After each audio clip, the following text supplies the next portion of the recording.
Managing anxiety in families with terminally ill people. Grief, fear, guilt. You're never sure if you're doing enough or doing the right thing. This is just a small part of taking care of someone who's terminally ill. Watching someone slowly die despite your best efforts is hard to describe if you've never been through it. Most people assume it's going to be a depressing experience.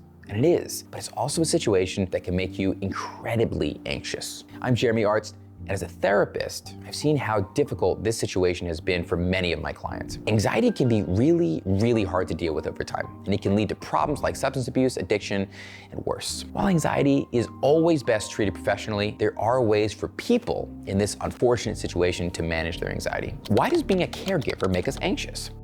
This sounds like a question with an obvious answer. All caregiving, even for a friend who is temporarily injured, can be stressful for both parties. But when the person you're caring for is dying, it can be much worse. Having to do medical tasks that are embarrassing or that you're not prepared for can be incredibly anxiety-inducing. Worries that you're neglecting your own life and responsibilities adds to the anxiety. Finally, there's the endless worry about the future of your loved one's mindset and emotions. Being a caregiver is hard, especially if you're untrained in palliative care, like most of us. Unfortunately, it's a safe bet that most people watching this video will go through this experience at least once during their lives. According to the CDC, by 2030, it's estimated that there will only be 4 potential family caregivers per old adult. 3 ways caregivers can manage anxiety.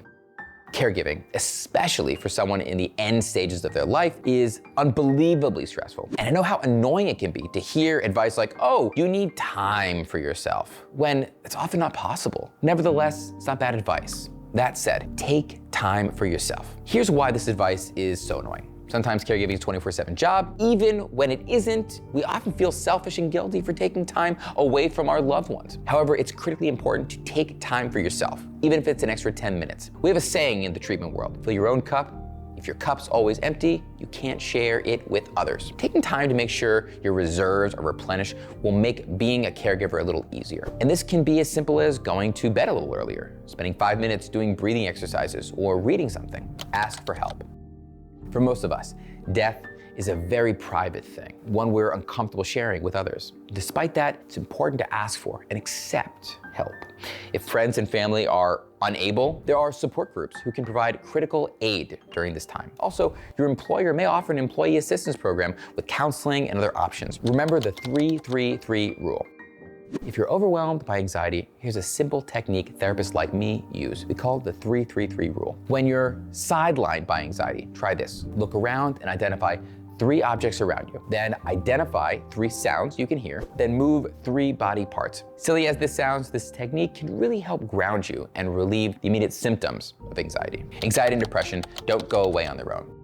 Even after your situation changes, you'll likely still feel lingering anxiety and depression. And they can often get worse too. If anxiety and depression are still affecting you, reach out to the Edge Treatment Center today at 844-590-0403. Our dedicated mental health treatment program will help you get back to a life you can truly call your own. Have you ever taken care of a family member with a terminal condition? How'd you manage?